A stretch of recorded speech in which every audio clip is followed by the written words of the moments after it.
Assalamu alaikum ji. I hope you are doing good. This is Advocate Usman Abid and you are watching the law session. We are doing Kanun Shahadat order and we have already completed up till article 50. Today we will do article 51 and 52.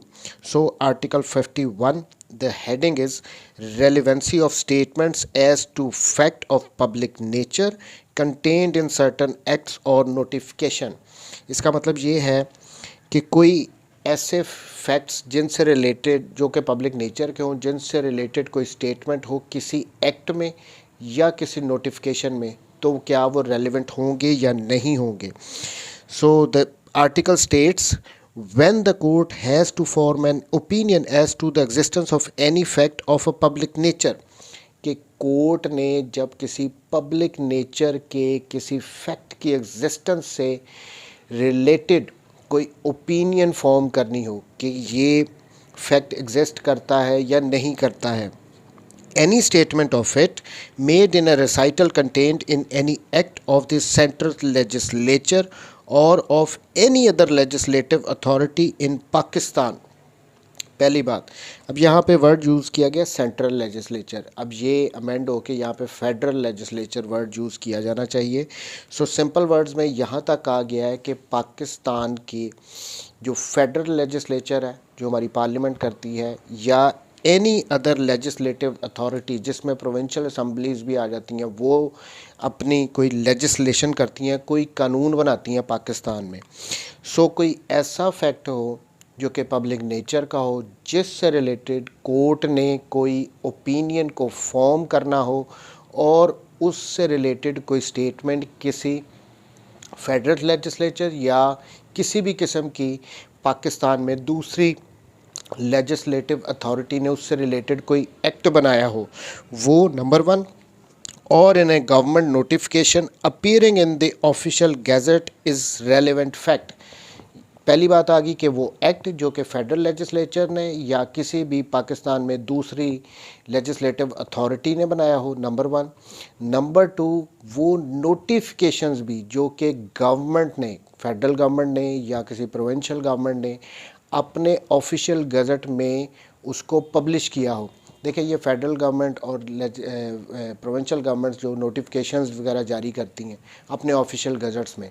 सो इस article में ये कहा गया है कि वो act भी legislation के और वो गवर्नमेंट्स के जो नोटिफिकेशंस हो गए जो पब्लिश किए जाते हैं उनके ऑफिशियल गज़ट में, वो रेलेवेंट होंगे. कब रेलेवेंट होंगे? जब कोर्ट ने अपनी कोई ओपिनियन फॉर्म करनी हो किसी ऐसे फैक्ट से रिलेटेड जो कि पब्लिक नेचर का हो. सो सिंपल सा था आर्टिकल 51. नाउ आर्टिकल 52, ये भी सिंपल ही है. Relevancy of statements as to any law contained in law books. अब ये लॉ बुक्स होती है ना, हमारे पीपीसी सीआरपीसी होगी, उसके बाद हमारी फिर वो कोर्ट के डिसीजंस वगैरह के लिए जो पीएलडी एससीएमआर, ये सारी बुक्स जो लॉ की होती हैं, ये उनसे रिलेटेड है article. When the court has to form an opinion as to a law of any country. अब यहाँ पे वर्ड आ गया any country. इस लाइन में यहाँ तक आ गया है कि जब कोर्ट के सामने कोई मैटर हो और कोर्ट ने कोई ओपिनियन फॉर्म करनी हो किसी कंट्री के लॉ से रिलेटेड.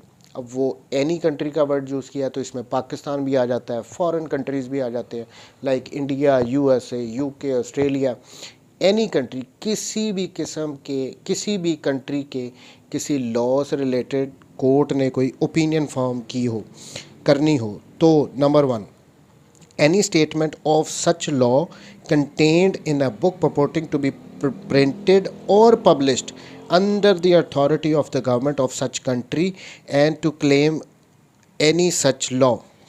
पहली बात कि कोई भी जब किसी मुल्क के, पाकिस्तान के या किसी फॉरेन कंट्री के किसी लॉ से रिलेटेड कोर्ट ने ओपिनियन फॉर्म करनी हो, तो यहाँ पे जो बुक्स होंगी, लॉ बुक्स होंगी, अगर तो वो उस मुल्क की अथॉरिटी के अंडर प्रिंट की गई हैं और पब्लिश की गई हैं, number 1. Number 2, any reports of ruling of courts of such country contained in a book purporting to be a report of such ruling is relevant. दूसरी बात कि जो कोर्ट के डिसीजंस होते हैं वो जिस बुक में फॉर्म किए गए हैं, उसमें इकट्ठा करके लगाए गए हैं, वो भी रेलेवेंट होंगी। नंबर वन, पहली बात कि जो लॉ बुक्स होंगी जो उस कंट्री के अथॉरिटी के अंडर प्रिंट और पब्लिश की होंगी वो रेलेवेंट होंगी। नंबर टू, उस कंट्री के वो जो कोर्ट्स के डिसीजन होंगे जो किसी बुक में फॉर्म किए गए होंगे वो भी रेलेवेंट होंगे। सो ये सिंपल सा आर्टिकल था। अब लेकिन इसी से अटैच्ड, इससे कनेक्टेड एक आर्टिकल है, article 94।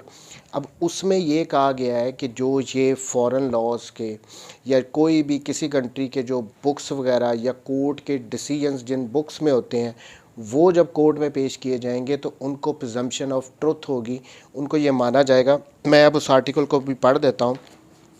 The court shall presume, court presume करेगी the genuineness of every book purporting to be printed or published under the authority of the government of any country and to contain any of law of that country and every book purporting to contain reports of decisions of the court of such country।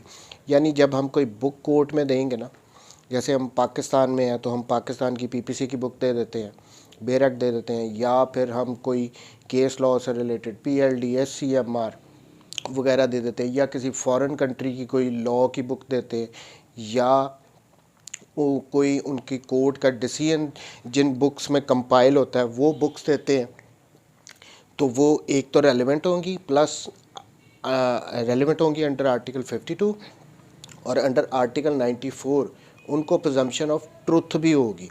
So this was all about article 51 and 52। Thank you very much ji, take care.